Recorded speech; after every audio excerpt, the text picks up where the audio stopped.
El feminismo liberal consiste en el liderazgo de la mujer sobre sí misma para que sea dueña de su propia vida. Y es opuesto al discurso de victimización y de lucha de géneros.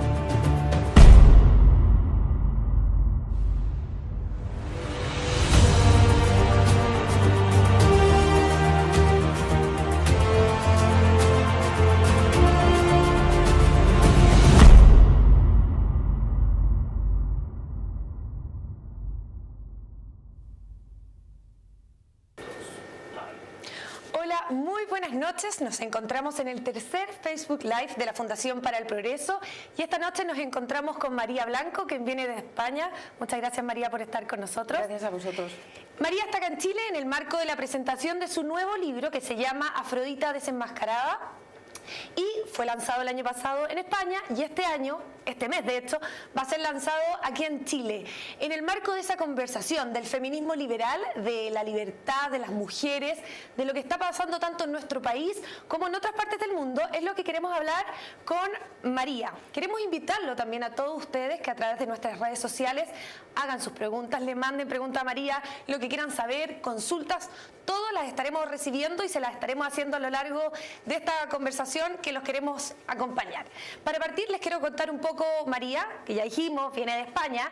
También les quiero contar que ella es doctora de las Ciencias Económicas y Empresariales de la Universidad Complutense de Madrid. Además, es profesora de Teoría Económica, Historia del Pensamiento Económico e Historia Económica de la Universidad CEU de San Pablo. Muchas gracias, María. Y para partir, te quería hacer yo la primera pregunta, mientras esperamos lo que nos quiera decir el público, y es ¿por qué este libro? ¿Por qué Afrodita Desenmascarada? ¿Por qué esas dos palabras en este título? El libro, la verdad es que yo no tenía ninguna intención de escribirlo.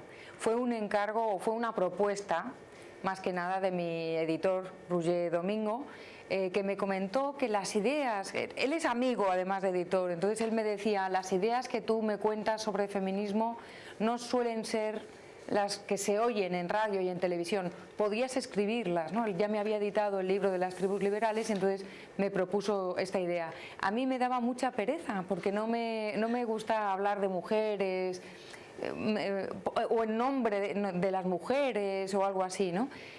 Sin embargo, fueron mis hijos los que me animaron porque el feminismo cada vez, sobre todo lo que vemos en los medios de comunicación, que a lo mejor es muy minoritario, pero es el que más se oye, es cada vez más radical, cada vez más excluyente, y tanto mi hijo como mi hija se sentían muy a disgusto con ese discurso, ¿no? Sobre todo proviene de personas muy jóvenes, de su generación, y me animaron a que hiciera caso a Roger y escribiera este libro. ¿Y por qué el título de este libro, Afrodita Desenmascarada? Cuéntanos un poco, los que hemos tenido la suerte de leer tu libro entendemos, pero cuéntale a la gente que nos está mirando por qué ese título. Pues yo soy una amante de la mitología griega me apasiona. Yo creo que se puede aprender muchísimo pues leyendo cómo eran los dioses de entonces y los mitos, los héroes, la tragedia y también la comedia, ¿no? Y entonces, para mí Afrodita, que es la diosa de muchísimas cosas, pero de la mujer, es la mujer por excelencia, me llamaba siempre mucho la atención porque tiene muchos aspectos, tiene muchos atributos, es de muchas maneras, es una mujer poderosa, pero también es frágil y también es provocadora y es muchas cosas, ¿no? Y yo creí que era para mí, desde luego, es la representación de la mujer. Desenmascarada, porque yo creo que la mujer de hoy en día está oculta detrás de diversos velos, ¿no? El velo de la corrección política, el velo de la politización de nuestros problemas de toda la vida, ¿no?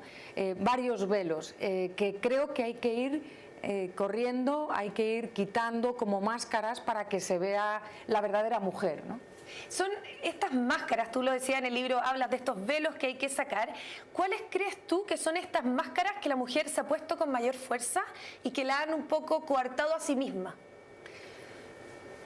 Pues primero, yo creo que en muchas ocasiones son velos que no nos hemos dado cuenta y que a veces nos han servido casi como escudo frente a nuestro propio complejo, frente a las normas que se nos imponían. Hay que recordar que hace pues 2 siglos, que no es tanto, en tiempo histórico no es mucho, y por muchos siglos más, las mujeres hemos vivido en una sociedad donde las leyes nos discriminaban. Y eso ha sido así. Hemos vivido en una Edad Media donde la mujer que tenía carácter siempre ha tenido carácter, ¿no? O sea, siempre vamos a encontrar, pues, no sé, Teresa de Jesús, por ejemplo, una mujer monja en la Edad Media que se dedica a fundar misiones y nuevos conventos, etcétera, y se salta la ley, se salta todo. Bueno, siempre ha habido esas excepciones, pero en general la mujer durante muchos siglos hemos vivido en una sociedad donde no éramos iguales ante la ley, donde se nos prohibía estudiar, donde no podíamos votar y estábamos en inferioridad de condiciones. Y yo creo que eso ha hecho que en general nos enfrentemos a los problemas, en especial, o a las situaciones, en especial cuando involucra hombres y mujeres, con cierto complejo. Entonces nos arrugamos más si lo que tenemos enfrente es un problema donde el líder es un hombre que si es otra mujer.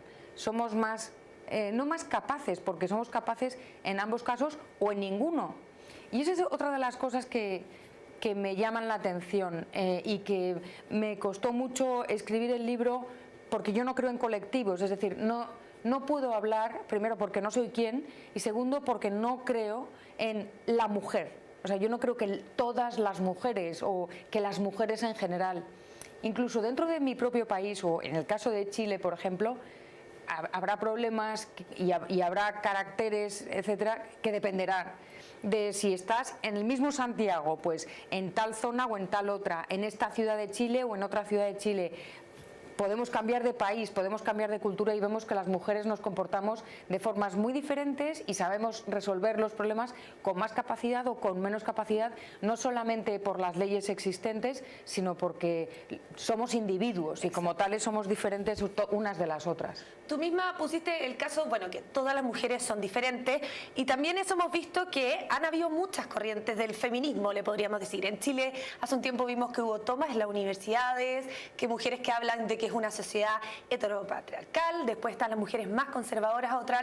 Si viéramos este mapa del feminismo, ¿dónde se podría ubicar el feminismo liberal y qué lo distingue de estos grandes polos al final? Pues en realidad el feminismo liberal es el primero, es el que de donde parte todo.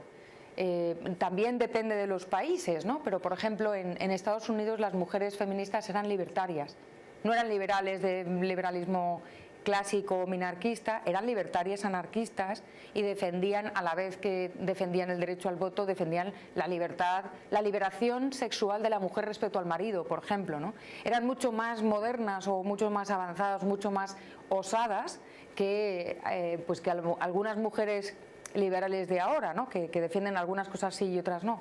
Entonces yo creo que el feminismo que yo defiendo, que es el individualista o el libertario si quieres, pues en realidad es el del principio. Y hoy en día, probablemente, aunque no lo sepan, es el feminismo de muchas mujeres que no se sienten representadas por ese feminismo radical que toma universidades, pero que tampoco se sienten representadas por la tradición conservadora típica que tiene una idea de la familia muy restringida o una idea sobre el papel de la mujer muy restringido. Y a lo mejor creen más en la capacidad de la mujer de resolverse sus problemas, no sin pedir ayuda a nadie, porque todas las personas, hombres, mujeres, de todo, necesitamos una red de apoyo, todos, una familia o genética o por adopción, como yo digo, ¿no? O vecinos o cosas, gente que nos ayude. Sí. Pero sí el que seamos capaces las mujeres de tomar las riendas de nuestra propia vida, ¿no? Entonces yo creo que hay muchas mujeres que estarían de acuerdo con eso sin ponerse la etiqueta de feminista o sin ponerse la etiqueta de libertaria. Es que eso es lo que uno ha escuchado mucho en Chile. Uno cuando lee cartas, columnas de opinión que manda gente, bueno, dice, yo sí considero que la mujer tiene su dignidad, tiene su respeto, pero no me siento para nada identificada con estas feministas marxistas que se toman o estas otras que hay cosas que no quieren hablar. Y yo creo que eso, lo que tú decías al final, es igual en todas las partes del mundo. Cada persona tiene su identidad, tiene su lógica. ¿Tú crees que en alguna medida, siendo el feminismo liberal y el liberalismo en sí mismo, respetando a la persona, le da muchas veces más respuesta a diferentes mujeres porque las da la posibilidad de ser como más libres en su esencia? Sí, y me alegro mucho que me hagas esa pregunta porque me permite explicar por qué me llamo feminista. En realidad yo nunca me he considerado ni feminista ni no feminista. Yo me he fijado en los problemas de los niños, de los ancianos, de los pobres, de las mujeres, de los hombres, de los ricos, de los pobres, en general, los problemas humanos. Y siempre he mirado los problemas que hemos tenido las mujeres a lo largo de la historia desde el mismo prisma que lo miro ahora. ¿Por qué ahora me denomino feminista? Pues porque un día me di cuenta de que las feministas radicales de izquierda se arrogan la representación de todas las mujeres, ¿no? El único feminismo posible es el de izquierda radical. Y esa es una idea que se han empeñado en meternos en la cabeza. Entonces pensé que era necesario romper con ese monopolio de la representación de las mujeres. Y por eso pensé que si las feministas del principio eran las feministas libertarias, ¿por qué estamos cediendo nuestras banderas? No las mujeres feministas, sino los libertarios. Y es una cosa que me sucede también con la defensa de los pobres o la lucha contra la pobreza o contra los problemas sociales, ¿no? Los libertarios nos encanta hablar de la reserva fraccionaria, de políticas monetarias, de la bajada de impuestos, pero nos da cierto reparo hablar de problemas sociales y son problemas que existen y este es uno de ellos, ¿no? Entonces pensé que era necesario dar un paso adelante y tomar la bandera del feminismo, incluso si tampoco me he sentido nunca en la necesidad ni he ido por la vida de activista feminista. Yo me dedico a otras cosas, publico de otras cosas y hablo sobre todo de economía o de historia del pensamiento, etcétera. Lo vi como un acto de responsabilidad, no como salvadora de nada, sino un acto individual, personal y con humildad, ¿no? Y solamente una mujer que ha estado sometida a un hombre porque no tiene dónde trabajar, porque no tiene posibilidad de acceder al dinero, porque el dinero se lo queda el marido y la oprime, la pega, la maltrata, o no necesariamente físicamente, simplemente psicológicamente también. Solamente ese tipo de mujeres saben hasta qué punto es importante tener capacidad para generar un negocio, para ser rica independiente o simplemente tener autonomía financiera. Ninguna mujer puede salir adelante, tenga una mala experiencia o no, sin autonomía financiera, por la misma razón que ningún hombre tampoco. Lógico. Entonces, y que eso es un poco lo que pasa, como que excluye, como que separan, como que la mujer queda a un lado y el hombre al otro. Considero yo, no sé si tú piensas lo mismo, que al final no entienden que es la persona la que se desarrolla en un mundo capitalista, no un sexo definido el cual se queda con el dominio de un mundo. De hecho, fíjate, a partir de lo que estás diciendo, creo que es importante señalar que una de las cosas que hacen las feministas marxistas culturales es enfrentar a los sexos, enfrentar a los hombres y a las mujeres, que es una incongruencia absoluta y de hecho dentro del propio feminismo radical tienen enfrentamientos, pues porque si enfrentas hombres y mujeres, ¿qué pasa con los hombres que son homosexuales, por ejemplo? ¿Son también fruto del heteropatriarcado o cómo se encaja determinado tipo de hombres o de mujeres dentro de ese esquema dual tan absurdo, ¿no? Porque, claro, la teoría marxista es absurda en sí misma. Entonces, una de las cosas que no se hablan es que, igual que el feminismo es de hombres y mujeres, es decir, la defensa de la libertad individual es de los hombres y de las mujeres y beneficia a ambos, el machismo ha perjudicado a los hombres y a las mujeres y ha sido perpetrado por hombres y por mujeres. Ha habido muchas mujeres machistas que han criado a hombres machistas y hay muchos hombres que han padecido este machismo, porque la otra parte, la cara B del machismo, es que al hombre se le exige ciertos parámetros sociales, que sea el fuerte, que no llore, que traiga el dinero a casa, etcétera. Y hay cierta discriminación hacia los hombres que se quedan en casa cuidando a los niños mientras la mujer va a trabajar, incluso hoy en día, ¿no? Hay cierta discriminación por parte de otros hombres y de mujeres. Las mujeres son al final las que muchas veces son más crueles con ciertas situaciones que uno podría plantear que rompen su esquema del cual se queja. Es un tema cultural de ambos, de todos.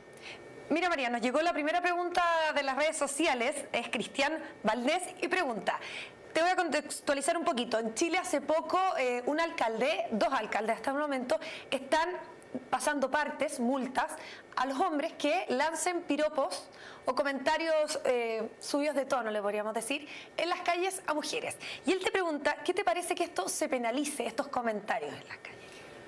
Me parece mal. Ahora mismo, hace un par de días, se ha aprobado una ley en Francia que va más allá.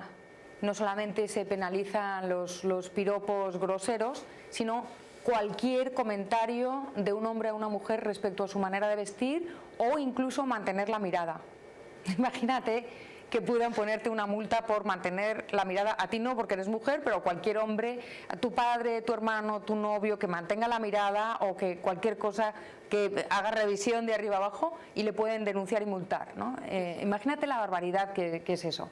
A mí me parece que las groserías son groserías y están mal, son inadecuadas, si son subidas de tono encima me pueden parecer, yo qué sé, digno de una mentalidad sucia, rastrera, etcétera. Incluso voy a ir un poquito más allá. Imagínate que son pecado. No tienen por qué estar fuera de la ley. No tiene nada que decir el gobierno a eso. Es decir, lo que está mal no siempre tiene que estar penalizado por el Estado, porque el Estado no es el regidor de nuestra moral, ¿no? Eso por un lado. Y por otro lado, las mujeres también tenemos que ser capaces de darnos la vuelta y contestar. Y responder. O la que quiera.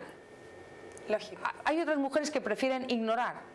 Bueno, tenemos capacidad para decidir por nosotras mismas. No necesitamos que un tercero. Y eso también es un tema. No, un momento. Y si necesitamos un tercero, podemos pedirlo. Exacto. Podemos pedir como omnipotente al final. Que nos digan exactamente cómo y que sea al final el Estado el que decida. Eso, tú comentaste algo que acá se pide mucho y en otras partes también hemos visto, que es que piden que el Estado resguarde, que el Estado garantice, que el Estado dé ciertas cosas, y desde una perspectiva liberal es un poco ilógico, podríamos plantearlo, porque al final, si criticamos que las mujeres están bajo el yugo del hombre, es pasar bajo el yugo del Estado. ¿Qué piensas tú de esta gente que pide que el Estado resguarde, ponga leyes como esta, ponga ciertas sanciones? Es más fácil levantar los ojos y pedir que venga alguien, un salvador, que me quite de en medio el problema para no tener que tomar yo medidas. Porque cambiar la cultura es muy complicado. Y entonces a lo mejor te sientes comprometida o comprometido como hombre si alguien dice un piropo o si alguien está abusando de una mujer, o si tú tienes que plantearte no decir piropos aunque los pienses, o tienes que plantearte cómo se cambian las cosas, ¿no? Es mucho más fácil quedarse sentado y no hacer nada y que venga alguien y lo solucione. Pero eso, ¿qué es lo que soluciona? Soluciona el problema aquí y ahora, pero no soluciona el problema cultural. Porque un pueblo que obedece no es un pueblo responsable, es un pueblo obediente. Y la obediencia no es responsabilidad. No. Y así no se cambian los problemas culturales. Y yo creo que el machismo, hay civilizaciones, bueno, no civilizaciones, hay países y hay zonas donde sí existe un machismo brutal. Pues ahora tenemos mujeres en determinados países de cultura musulmana que están saliendo a la calle a bailar y las están metiendo presas, a conducir, a quitarse el velo, etcétera, en fin, y las están metiendo presas por esa razón. O sea, no es que no exista, pero nosotros vivimos en unos países donde la mujer ha avanzado muchísimo.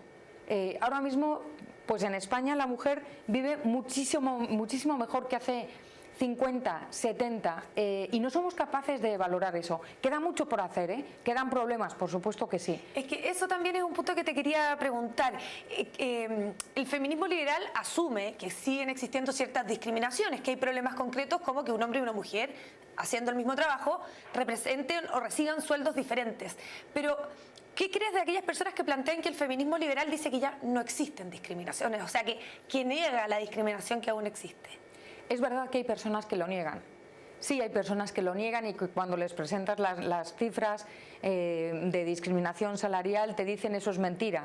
Es verdad que el gap salarial hay que tener en cuenta cuando te dedicas a los datos, sabes que tienes que ver cuáles son las fuentes, de qué datos estamos hablando, cuál es la interpretación de esos datos. Esa diferencia salarial, ese gap salarial, a qué se debe exactamente, y entonces podemos estudiar si hay qué porcentaje de esa diferencia se debe estrictamente a que tú eres una mujer en vez de un hombre, porque a lo mejor se debe a otras cosas, que es lo que sucede. Pero con todo y con eso hay personas que hasta eso te niegan, ¿no? Y te niegan la violencia y te niegan todo, ¿no? Te niegan todos los problemas. Yo no soy así. yo creo que los problemas no se solucionan negándolos y que aunque sea un problema cultural, precisamente por ser un problema cultural, tenemos que ser conscientes de ello. Todos tenemos prejuicios. A lo mejor yo no tengo prejuicios hacia los hombres, o los hombres no tienen prejuicios hacia las mujeres, o no del todo. Pero yo creo que de lo que se trata es de decir, hacia algo tengo prejuicios. No sé, pues imagínate, hacia los hombres con barba. Los hombres con barba, porque las barbas son para los feos. Entonces, tengo prejuicios hacia los hombres con barba. En el momento en que yo pienso, caray, estoy discriminando a Jorge, por ejemplo, porque tiene barba, el hecho de ser consciente de eso va a hacer que la próxima vez que vaya a trabajar con Jorge tenga cuidado de que mi prejuicio no invada el lugar de trabajo. Ser consciente. Exactamente. Entonces, yo creo que hay que, incluso si no se trata de un problema del que tenga que hacerse cargo el Estado, porque poco puede hacer real, ¿no? Y solamente considerándolo un problema cultural, creo que hay que decirlo, hay que ponerlo encima de la mesa. Y creo que además tenemos que ser los libertarios los que lo hagamos. Y hay cierto miedo, como he dicho antes, por parte de muchos libertarios y liberales clásicos a poner problemas encima de la mesa. Problemas sociales sobre todo, ¿no? Porque de repente es más fácil dar argumento en cosas económicas donde hay cosas más concretas que sociales muchas veces. Sí, porque tenemos la teoría más agarrada y tenemos todo más cuadrado, y a los demás les resulta mucho más difícil darnos contraargumentos, ¿no? Entonces, en temas sociales, como se trata de cosas emocionales, pues si te hablan de los pobres, de los niños, de las mujeres, de la discriminación, etcétera, es complicado dar una respuesta, ¿no? Y sobre todo es más complicado todavía no darla, es decir, no sé exactamente cuál es la solución aquí y ahora, vamos a analizar caso por caso. Porque yo creo que muchas veces se trata de eso. O sea, si tú me dices, las cuotas son la solución al problema de que haya un techo de cristal en la organización del trabajo entre hombres y mujeres, pues yo no te puedo decir nada más que no lo sé. Porque me consta que ha habido casos concretos de empresas donde efectivamente sí las cuotas ha permitido que, pero otros casos no. Yo en principio no me metería en lo que hace en su propiedad privada ningún empresario ni ninguna empresaria, ¿no? Pero sí atendería, y atiendo de hecho, a los estudios que se hacen sobre cómo funcionan las empresas donde hay mayor proporción de mujeres respecto a hombres y donde sí y donde no. Es decir, no podemos generalizar. Un trabajo agrícola no es igual que un trabajo de oficina, por ejemplo, ¿no? ¿Pero qué te parecen a ti las cuotas que existan? Porque en Chile se ha discutido mucho, no solamente en torno al feminismo, sino por los pueblos originarios, que existan cuotas. ¿Qué te parece a ti, llevándolo obviamente al caso de las mujeres, para que... Bueno, no te voy a decir que no sé. A ver, el intentar imponer o asegurar que determinadas minorías van a tener una presencia para siempre en la sociedad por la fuerza, hacerlo por la fuerza, que es lo que significan las cuotas, puede ser contraproducente. No digo que siempre y en todos los casos, porque no lo sé, porque no he estudiado todos los casos, pero puede ser contraproducente. Y te voy a poner un ejemplo de Estados Unidos. En Estados Unidos, que es un sitio donde en las universidades hay porcentajes de cuotas para minorías extensísimo, ¿no?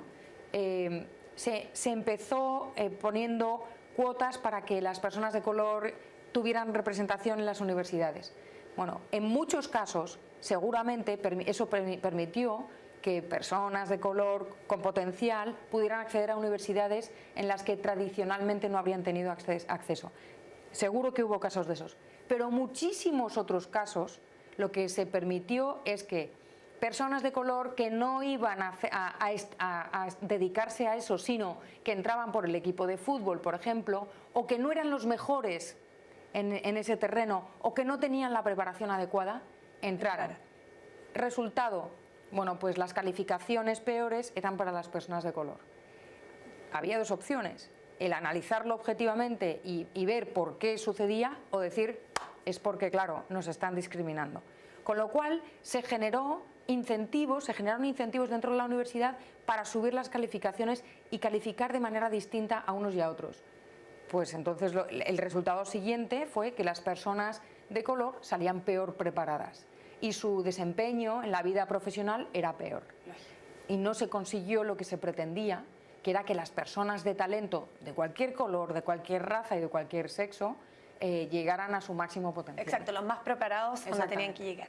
Nos llegó otra pregunta, María, de Lucía Vázquez Ger, que nos dice: ¿qué opinas sobre la legislación que exige utilizar pronombres para efectivizar la teoría de género en el lenguaje? Nosotros, somes, estimades, ¿qué opinas de todo eso? Me parece una solemne tontería y me parece una concesión a la corrección política de la peor, que ningún político, presidente de gobierno, ministro, etcétera, se pliegue a eso. Y tengo amigas que son partidarias de utilizar esos pronombres y de cambiar el lenguaje, ¿no?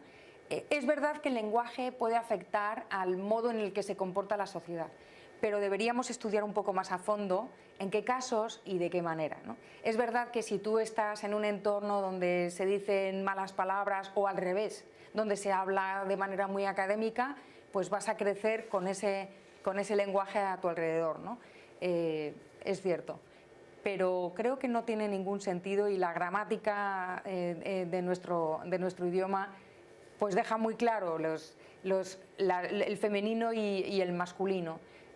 Yo no creo que las personas que tienen una diversidad de género y una diversidad sexual, las dos cosas, puedan sentirse necesariamente ofendidas porque no haya un pronombre específico para ellos o para ellas, ¿no?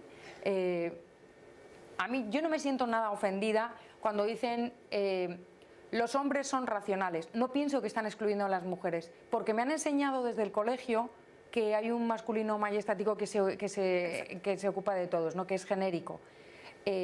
Tampoco me sentiría mal ni ofendida si de repente alguien habla de los seres humanos en femenino. Es una forma, ¿no? Exactamente. No implica el fondo, que es discriminar. Ahora, lo que me parece terrible es que se esté utilizando este aspecto, que es irrelevante porque no soluciona los problemas ni de las personas con diversidad de género o sexo, ni de las mujeres, ni de los hombres, ni de los pobres, ni de nadie. Es un detalle exclusivamente que estemos perdiendo tiempo, dinero, esfuerzo y energía en esto, en lugar de ir a las mujeres que tienen pocos recursos, a las mujeres que están siendo maltratadas, a los niños que están viendo cómo se maltratan a sus madres, ¿no? Problemas mucho más graves, mucho más. Algunas veces se usan estos conceptos que dices tú, que dejan, vamos al detalle, para desviar el foco de ver lo sustancial de estas discusiones. De repente, para grupos feministas es más fácil quedarse con el todes, el somes, que entrar a la profundidad de la discusión. Sí, creo que es así como dices, y voy un paso más allá. Además, creo que se utiliza como moral signaling, es decir, definir un criterio de moralidad adecuada y oportuna por el uso o no uso de ese tipo de cuestiones. Es decir, yo puedo ser, yo qué sé, la primera mujer premio Nobel, no sería porque es Elinor Ostrom, pero imagínate, la primera mujer que viajo a Plutón, por ejemplo, ¿no? O que hago una cosa extraordinaria. Si no hablo con todes y tal, no sé qué, se me va a valorar diferente que si sí lo hago. Una mujer que no haga nada, pero no tenga nada más que signos y símbolos, y este moral signaling va a ser mucho mejor considerada que otra mujer que esté avanzando de manera anónima y utilice el lenguaje tradicional. María, nos llegó otra pregunta de Laura Catalina Álvarez, que te pregunta: ¿por qué cree que actualmente las personas conservadoras critican tanto la palabra feminismo? Dicen que los liberales clásicos y libertarios no debemos ni siquiera replicar la palabra feminista porque estamos apoyando a una causa de izquierda. Bueno, pues no tiene más que las personas que se comportan, como dice Laura, que lean el origen del feminismo, ¿no? Es decir, está en los libros. Pero de todas formas, para empezar, a mí no me gusta mucho que me digan qué tengo que hacer. Ni cuáles son mis causas y cómo me tengo que etiquetar. soy de libre etiquetado, eso para empezar.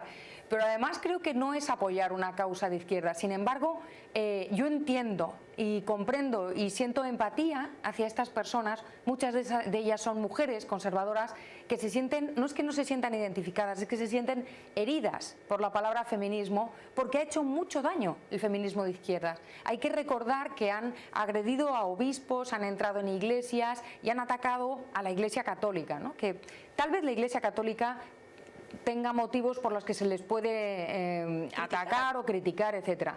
Pero la manera, la forma y el cómo lo han hecho las mujeres feministas o los políticos feministas me parece que está fuera de todo lugar y es una salvajada. Entonces puedo entender que las personas conservadoras se sientan atacadas simplemente por todo aquello que se denomine feminismo.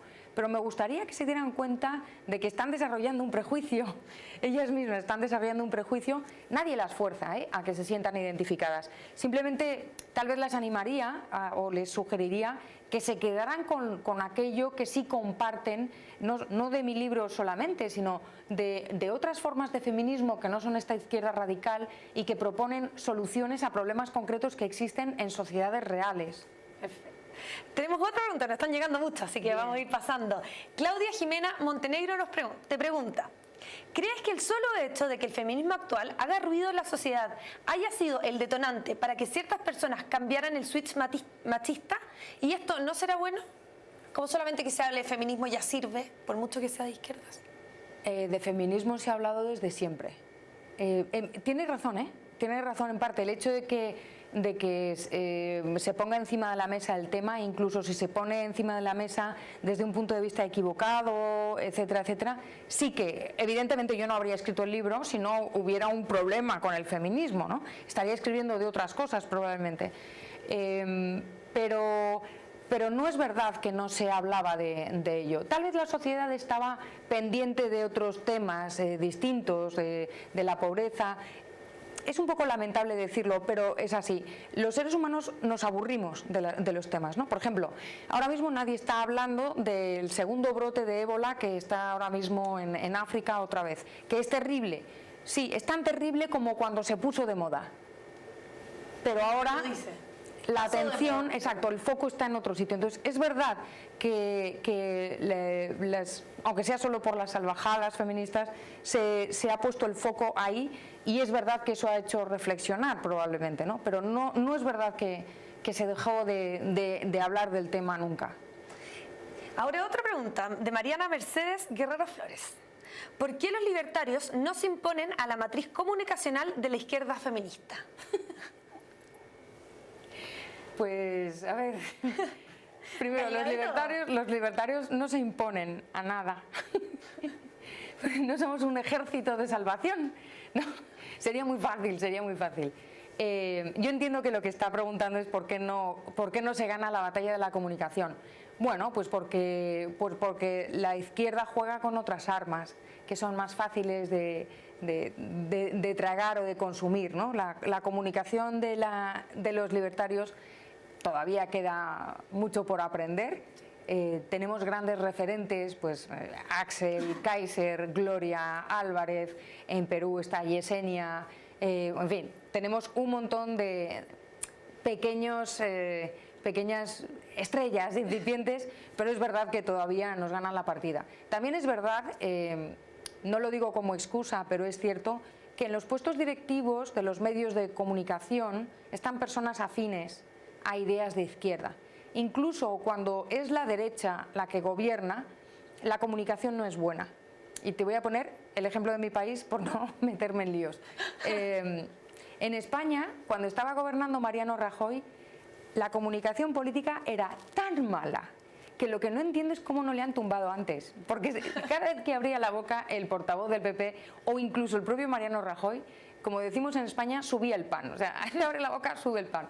Era espantoso, ¿no?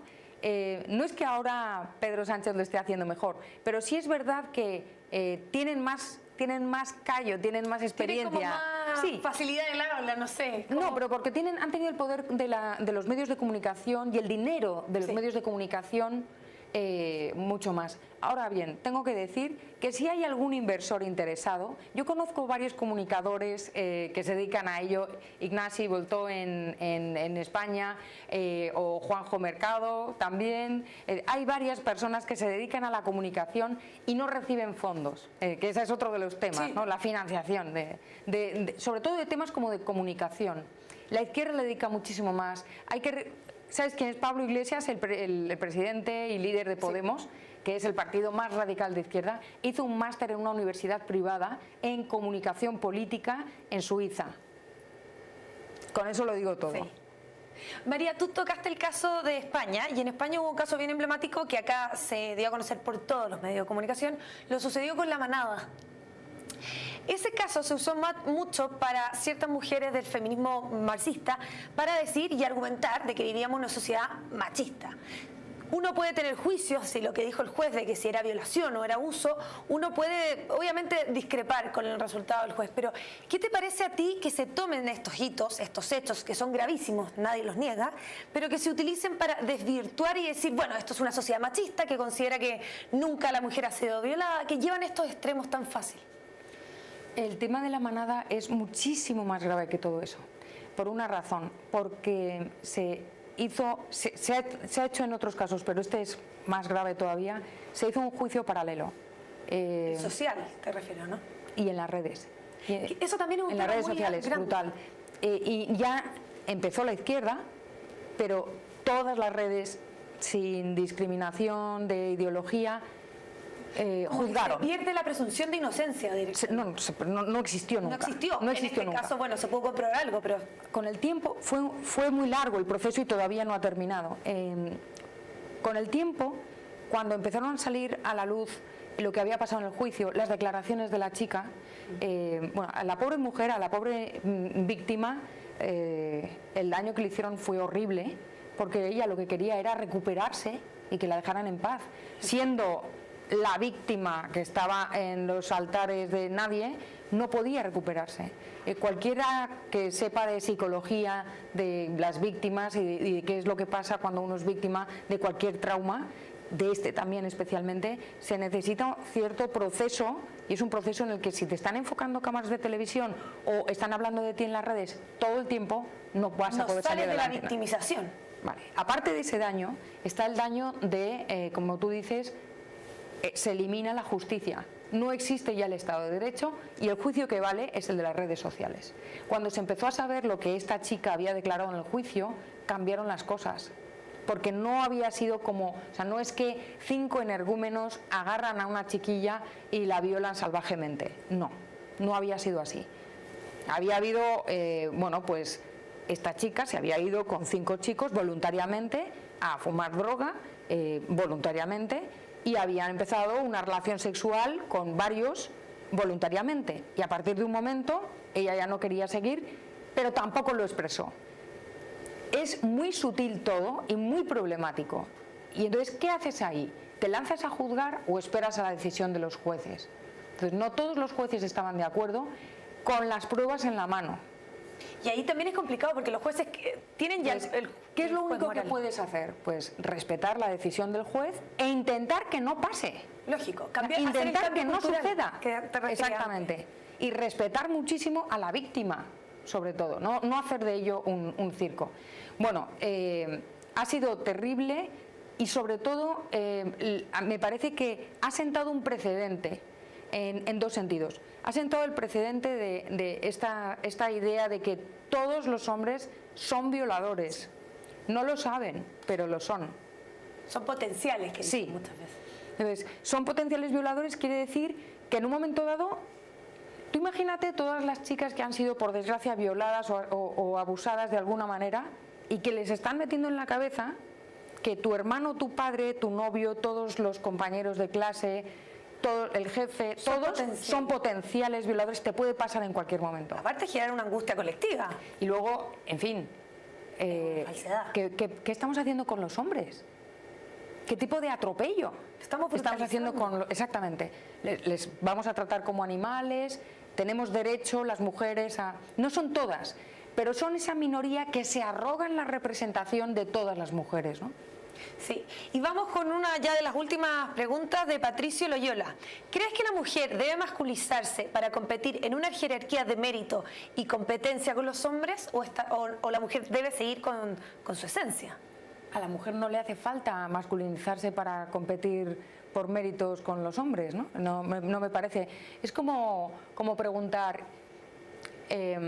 si un hombre quiere competir con una mujer en el servicio doméstico, por ejemplo, y quiere ofertar su trabajo como limpiador en casas por horas, ¿debe vestir con falda, debe feminizarse o solamente tiene que limpiar bien, ¿no? Bueno, pues dale la vuelta. Exacto. Entonces la mujer tiene que seguir siendo mujer.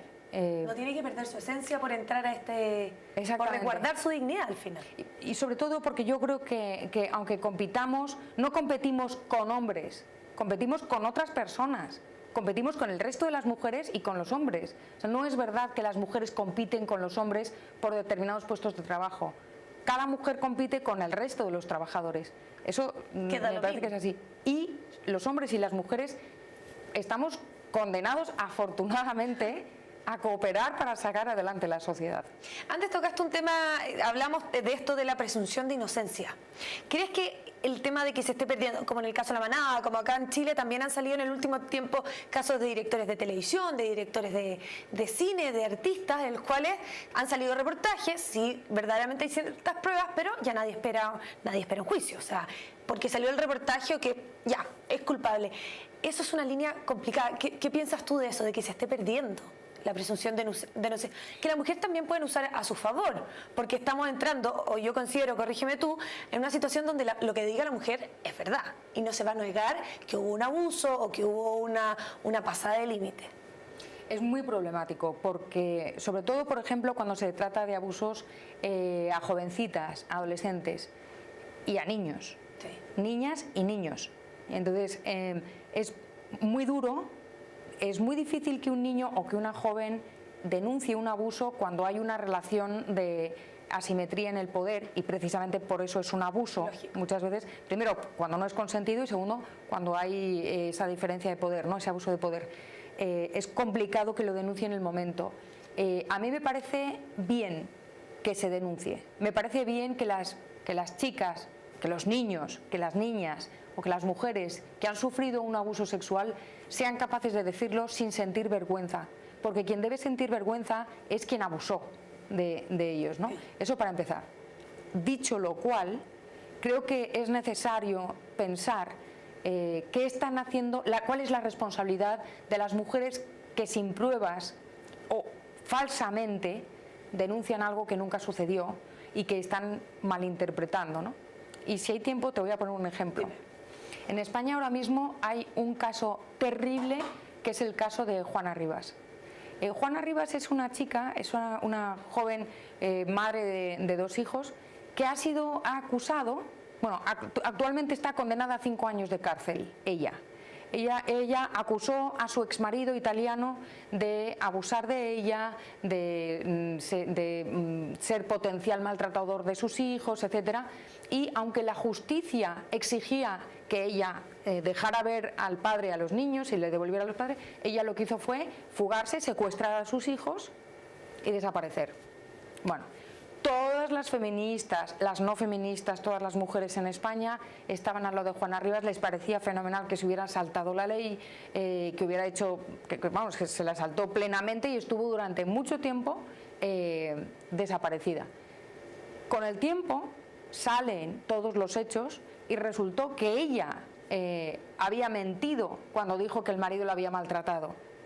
Ella mintió cuando dijo que la había maltratado, había sido una riña entre los dos, no quiero alargarme mucho, había sucedido de otra manera y ha sido condenada a 5 años. ¿Cuál es la responsabilidad no de esta chica solamente, que por cierto abandonó a sus hijos durante mucho tiempo para poder vivir la vida y su juventud y les dejó con el padre, o sea que no era verdad que era tan peligroso?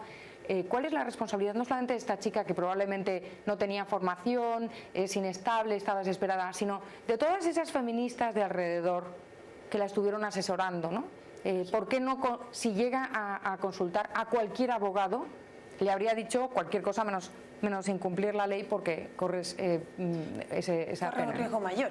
Exactamente. Entonces, yo me pregunto cuál es la responsabilidad de las mujeres que mienten respecto a las mujeres que dicen la verdad. Se empiezan a perder al final, porque lo que pasa muchas veces es que pues van a... Y con justa razón, o sea, no quiero justificarlo, pero también, bueno, es que todas inventan. Al final, en alguna medida, la mujer termina siendo la mayor condenadora de la misma mujer. Uno, la mujer, la que empiezan a mentir, hacen que después al resto no les crean. Claro. O que después, si uno como mujer decide quedarse en la casa y cuidar a los niños, porque es una decisión igual de legítima que querer salir a competir y ser gerenta general o CEO. Para mí, por lo menos, tú me puedes decir, para mí es lo mismo. Y son las mismas mujeres las que dicen, es que tú no quieres ser más, es que quieres ser poca cosa, es que te conviene el machismo. Al final, en alguna medida, las mujeres somos las que más nos condenamos. No solamente las mujeres. En general, la izquierda radical y cada vez más la izquierda en general está consiguiendo que haya ciudadanos de primera y ciudadanos de segunda. Hay inmigrantes de primera, inmigrantes de segunda.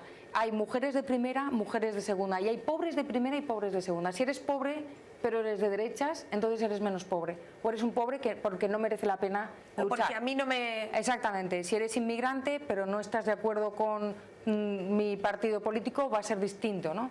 Y así sucede. Si eres mujer, pero tienes determinadas ideas, pues entonces no merece la pena, estás dominada por el heteropatriarcado y hasta que no recibes la iluminación que yo te voy a proporcionar, entonces no merece la pena luchar por ti. Son como iluminadas versus las pobres que no han tenido esa iluminación. Pero es la pescadilla que se muerde la cola, es el círculo vicioso de cualquier secta, por ejemplo. Si yo te digo que existe alienígenas que tienen forma de cocodrilo o de reptil y que están dentro de determinados cuerpos humanos y que solamente unas pocas personas iluminadas son capaces de ver y se llaman reptilianos, tú me puedes decir, María, eso no es verdad. Por supuesto, mi respuesta va a ser, bueno, eso me lo dices porque tú no tienes esa sensibilidad especial que yo sí. O porque a ti no te enseñaron y yo te vengo a enseñar. Claro, ¿cómo destruyes ese argumento? Es difícil, ¿no? O por no decir imposible, porque es una falacia absoluta, está perfectamente ligado una cosa con otra. Pues exactamente igual. Tú estás dominada por el heteropatriarcado y yo no. Y yo me acuerdo de una conversación con una feminista muy radical, muy conocida en Twitter, en España, y yo le pregunté, ¿y por qué tú no estás sometida al heteropatriarcado si hemos recibido la misma educación? Y me dijo, porque yo he visto la luz. Le dije, mira, alabado sea Dios. Hay que esperarse la iluminada. Claro, profe. claro. Ya para ir cerrando esta conversación, ¿cómo ves tú que va el feminismo? ¿A dónde irá a llegar este feminismo, tanto el feminismo marxista como las diferentes corrientes? ¿Crees que va a ser una ola que tiene... o que va a lograr que el concepto y la dignidad de la mujer logre mucho, o ves que es como más una vorágine del momento?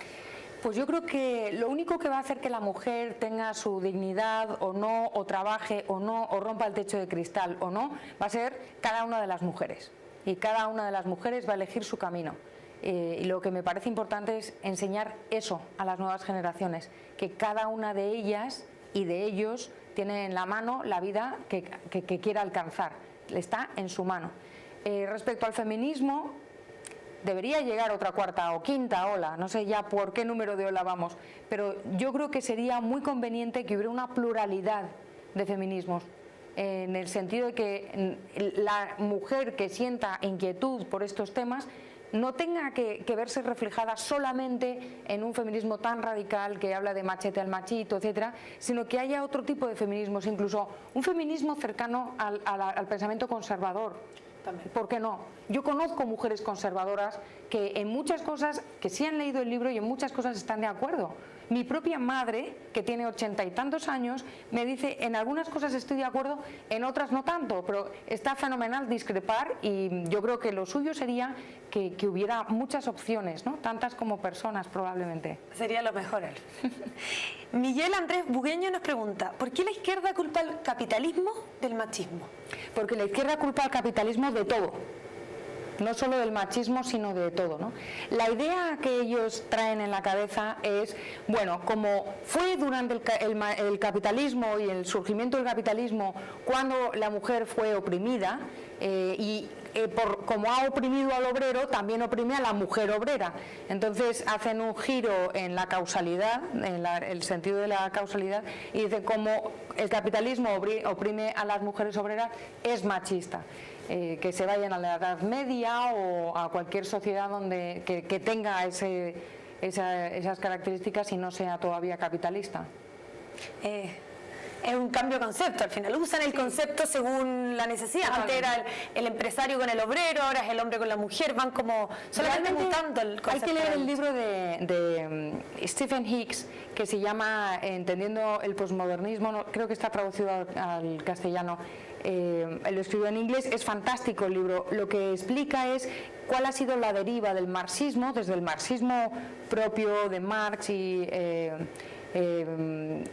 posterior a Marx, etcétera, cómo de ahí esa filosofía ha derivado en lo que hoy en día llamamos o llama el posmodernismo, entre otras cosas que ha dado luz o ha dado camino al marxismo cultural, ¿no? Y entonces ves cómo pues todas las tesis y todas las herramientas marxistas están siendo utilizadas por la izquierda ecologista, la izquierda feminista, en fin, y lo utilizan, como tú dices muy bien, pues el capitalismo mata a la naturaleza, el capitalismo explota a la mujer, el capitalismo trata mal a los niños. Entonces el capitalismo es el origen de todos los males. O sea, al final va a ser siempre su respuesta. Lo dicen viviendo en una sociedad capitalista donde ellos son así de opulentos porque ha habido capitalismo. Lógico, donde usan el sistema que tanto critican a la larga. Exactamente. Y donde las mismas mujeres que son parte de estos grupos han logrado tener lugares de influencia, ser personas con voces y todo, es en un sistema capitalista. Y donde se quieren ir las mujeres que viven en un sistema socialista no es a otro sistema socialista, se quieren ir a un país capitalista para poder respirar. Quizás eso usted también lo ve en España, nosotros también acá tenemos gente que critica mucho el capitalismo, pero no la vemos viviendo en el país. Un iPhone, sí. Lógico, y no la vemos viviendo ni en Venezuela ni en Cuba, donde son sociedades que han rechazado plenamente ese sistema. En parte en España es porque somos una sociedad muy privilegiada y somos como niños mimados, y es el problema que tenemos. El único problema que tenemos es hablar de todes y todas y todos y no problemas reales, ¿no? En lugar de preocuparnos por mejorar nuestra sociedad y por la herencia que vamos a dejar a nuestros hijos, por realizar como tenemos todo, entonces nos entretenemos con estas cosas. Con cosas más superficiales. Oye, María, ya para ir terminando, quiero que le comentes a la gente por qué tienen que leer Afrodita Desenmascarada, que yo en particular lo recomiendo, pero puedo ser poco objetiva. ¿Por qué lo tienen que leer este libro? Bueno, porque a lo mejor se van a encontrar con reflexiones que antes no se habían hecho. He tratado de tocar muchos temas y de levantar muchas preguntas. He tratado de no dar muchas respuestas, he dado mi opinión, obviamente, pero he tratado de enfocar problemas que están encima de la mesa de todos los países, porque la agenda es internacional, desde un punto de vista libertario, individualista, sin trazar el camino de la solución, pero sí ofreciendo alternativas, sobre todo que lo lean las personas que creen que solo hay un feminismo, que es el marxista. Para que vayan conociendo también otra cosa. Para que vean que hay otra cosa, hay cosas distintas. Uno también puede leer cosas que quizás no son tan afín con lo que de repente uno cree. Sí, pero a lo mejor sí encuentran puntos, ¿no? O sea, bueno, como te decía tu madre, que de repente uno no... Algunos no, pero en otras sí. Pero por lo menos que se vea que no, la bandera feminista o la bandera de la mujer no es exclusiva de la izquierda, como no lo es el de la pobreza, el de los niños, los problemas sociales también son problemas libertarios. Y son problemas de la sociedad, nadie se los tiene que arrogar. Exactamente. Oye, María, le queremos contar a toda la gente que va a estar recorriendo Chile. Ella va a estar lanzando este libro en diferentes ciudades, en Santiago, Valparaíso, Concepción, Temuco y Valdivia. Ahí ustedes pueden entrar a la página de la FPP, www.fppchile.org. Ahí salen todos los días, horas. En cada lanzamiento María va a estar, va a contar, le pueden hacer preguntas, va a estar ahí cercana a la gente, para que invitamos a todos, por supuesto, que vayan, que estén contigo y también tengan un momento agradable con ella. Y agradecerte por estar hoy día con nosotros. Muchísimas gracias Va a estar en verdad todo el mes, y que lo van a estar viendo ahí en todas las redes sociales de la FPP, así que muchas gracias. Gracias a vosotros. Y nos despedimos ahora con el book trailer de su libro, Afrodita Desenmascarada. Buenas noches. En el liderazgo de la mujer sobre sí misma para que sea dueña de su propia vida. Y es opuesto al discurso de victimización y de lucha de géneros.